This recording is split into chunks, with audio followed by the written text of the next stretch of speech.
Welcome to एकांत 360 YouTube channel. मैं हूं एकांत पाठक, आपका ट्यूशन टीचर और एक तरीके से कोचिंग टीचर जो आपको इस समय पढ़ा रहा है वेक्टर अलजेब्रा, जो कि क्लास 12 के लिए इंपॉर्टेंट है और भी कई जगह आती है। तो आज हम लोग एक नया कॉन्सेप्ट पढ़ने वाले हैं जिसका नाम है स्केलर और dot product of A vector. इसमें क्या क्या फॉर्मूले होते हैं, क्या क्या कॉन्सेप्ट होते हैं, मेन प्रोजेक्शन क्या होता है, उसका कंपोनेंट्स क्या होते हैं, इन सबको हम इस कॉन्सेप्ट में पढ़ेंगे। बाद में इसके क्वेश्चंस भी करेंगे नेक्स्ट वीडियोस में और इसके एनसीईआरटी एक्सरसाइज को भी सॉल्व करेंगे। वो सब आपको हमारी प्लेलिस्ट में मिल जाएगा। तो चलिए शुरू करते हैं। सबसे पहले स्केलर प्रोडक्ट में हमको इसका फॉर्मूला जानना होता है। तो हम लोग मान लेते हैं कि दो वेक्टर है, एक है वेक्टर ए और एक है वेक्टर बी। ये दो वेक्टर हम लोग को दिए गए हैं और इसके बीच में जो एक एंगल बन रहा है वो है थीटा। अब हमने एक थीटा एंगल मान लिया, तो जब हम इसका फॉर्मूला निकालेंगे dot product A dot B, तो ये निकल के आता है magnitude of A magnitude of B साथ में कॉस थीटा। और जो कॉस थीटा की वैल्यू है वो डिपेंड करती है थीटा पे। अगर कॉस 0 होगा तो ये 1 हो जाएगा, सिर्फ इतना बचेगा। अगर ये cos 90 हो जाएगा तो ये cos 0 हो जाएगा, तो मल्टीप्लाई 0 होगा तो ये पूरा 0 हो जाएगा। ठीक है, तो इस तरीके से आगे जो वेरिएशंस है वो हम जानेंगे कि क्या हो सकता है।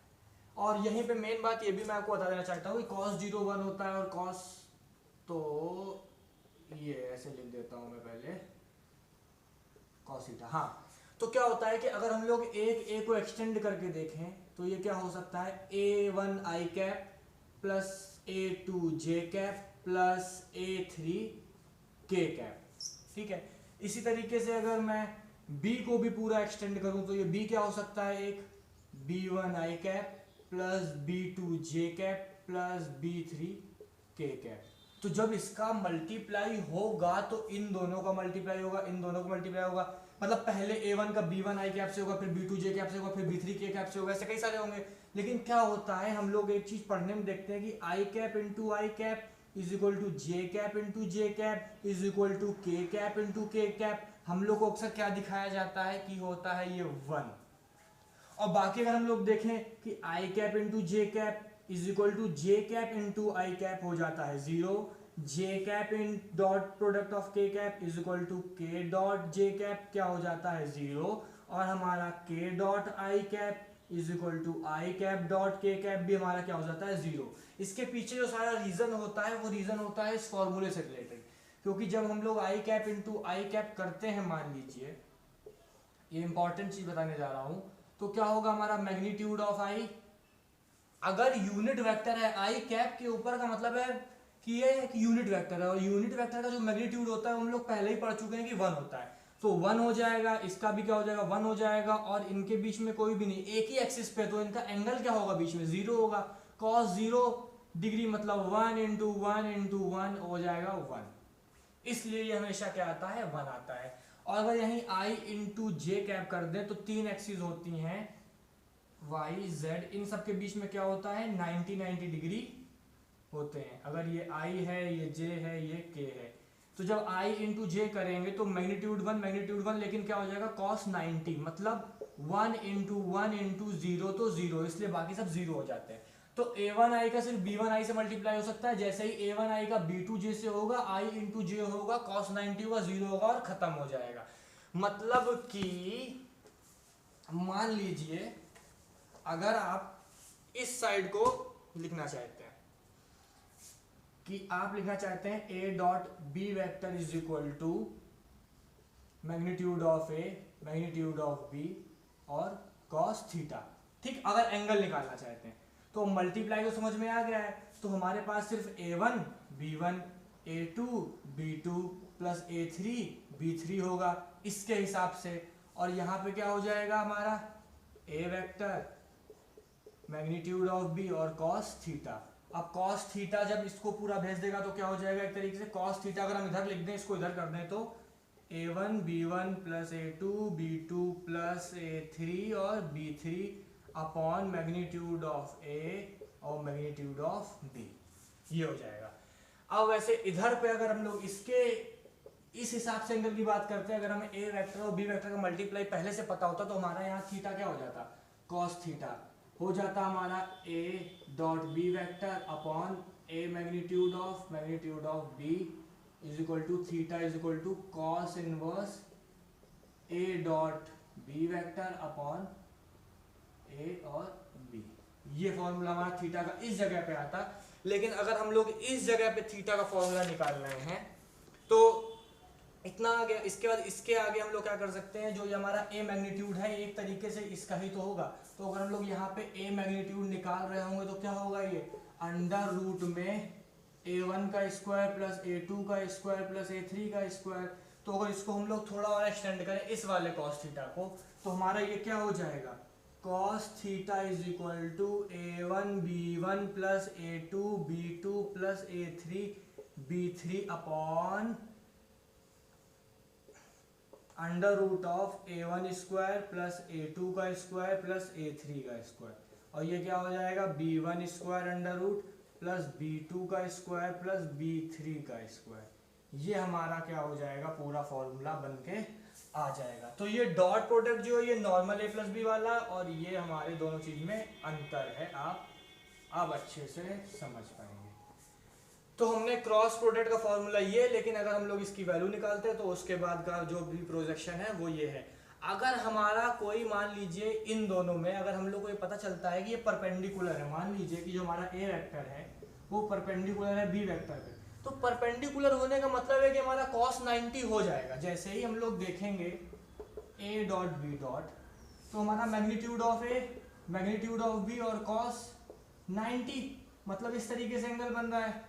जैसे रखेंगे cos 90 तो इतना तो एरिया पूरा क्या हो गया, 0 हो गया। और इसका हमारा मल्टीप्लाई क्या आएगा, a1 इंटू b1, क्योंकि a1 इंटू b2 जाएगा ij 90 डिग्री, पहले ही बता चुका हूँ कैंसिल आउट हो जाएगा। तो a1 इंटू b1 इसकी जगह ले सकते हैं a1 इंटू b1 प्लस इसी तरीके से a2 इंटू b2, इसी तरीके से a3 into b3 is equal to 0। अगर कंडीशन ऑफ परपेंडिकुलरिटी चेक करनी है तो हम लोग इस फॉर्मूले से देख सकते हैं। अब स्केलर प्रोडक्ट में एक और जो मेन है वो बचता है प्रोजेक्शन का। जो प्रोजेक्शन का मैटर है ये थोड़ा सा अलग टाइप का है। अब इसके बाद मैं आपको उस प्रोजेक्शन के बारे में भी बताने वाला हूँ। तब तक आप वीडियो को लाइक मार दीजिए, जरा थोड़ी मेहनत कर रहा हूँ स्टार्टिंग के वीडियो से, थोड़ी बहुत गलती हो तो उसको माफ़ करिएगा, बाकी और अच्छे से आती रहेंगी बाद में। आपको जो इसके एनसीईआरटी की सॉल्यूशंस है वो क्लास 12 एनसीईआरटी प्लेलिस्ट में मिल जाएगी मैथमेटिक्स की। तो अब देखिए प्रोजेक्शन की बात करते हैं। इसको थोड़ा सा मैं आपको बहुत ज़्यादा डिटेल में बताता हूँ। इसमें क्या होता है, सबसे पहले हमारे पास मान लीजिए एक O है ओरिजिन, ठीक है, एक O ओरिजिन है और हमारा एक पॉइंट यहाँ तक जा रहा है जो क्या है B, और एक हमारा यहाँ तक जा रहा है जो A। ये हमारा B वेक्टर है, ये हमारा A वेक्टर है, ठीक है, A वेक्टर है ये हमारा B वेक्टर है। और वहीं से हमारा जो एक ये AM है ये ड्रॉप हुआ परपेंडिकुलर, और हमारा जो ये OM मतलब जो ये OA है ये एक तरीके से गिर रहा है। तो ये हमारा क्या है, प्रोजेक्शन जो है वो डाल रहा है, OM जो है वो एक प्रोजेक्शन डाल रहा है। तो हमारे पास पहले गिवन क्या क्या है, OA A vector, OB B vector, और हम निकालना क्या चाहते हैं, और हमारा जो ये एंगल थीटा हो जाएगा। तो एंगल B और A क्या हो जाएगा हमारा थीटा, इतना हम लोग को गिवन है। तो हमारा जो OM है वो प्रोजेक्शन डाल रहा है एक तरीके से A वेक्टर पे एंड B वेक्टर पे गिर रहा है। तो प्रोजेक्शन का फॉर्मूला मतलब एक तरीके से जो हमारा A वेक्टर भी है वो भी प्रोजेक्शन दे रहा है इसको। तो हम लोग क्या लिख सकते हैं, OM is equal to OA, जो ये OM है ये OM OA cos थीटा। अब OM की जगह हम लोग क्या लिख सकते हैं, OM तो हमारा OM ही रहेगा, प्रोजेक्शन A ऑन B है, तो OA की जगह हम लोग लिख लेते हैं A वेक्टर का मैग्नीट्यूड। तो हमारा यहाँ पे हो जाएगा projection of A on B। तो हमारा A उसके बाद में आएगा cos थीटा आ गया। अब इस तरीके से क्या है, हमें थीटा की वैल्यू मान लो ना दी हो, A पे B का प्रोजेक्शन बताना है तो बहुत दिक्कत हो जाएगी। तो हम लोग क्या करेंगे, फॉर्मूला बनाने की कोशिश करेंगे। क्या किया जाए, अगर यहाँ पे हम लोग B वेक्टर का मैग्नीट्यूड का मल्टीप्लाई यहाँ भी करा दें और नीचे भी करा दें, तो इससे हम लोग को एक फायदा ये मिलेगा कि ये हमारा ए वेक्टर डॉट बी वेक्टर का फॉर्मूला बन जाएगा।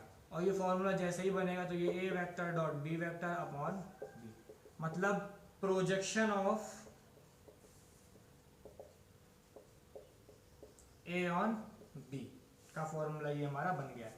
लेकिन अगर यही सेम थिंग की जाए बी के साथ कि अगर प्रोजेक्शन ऑफ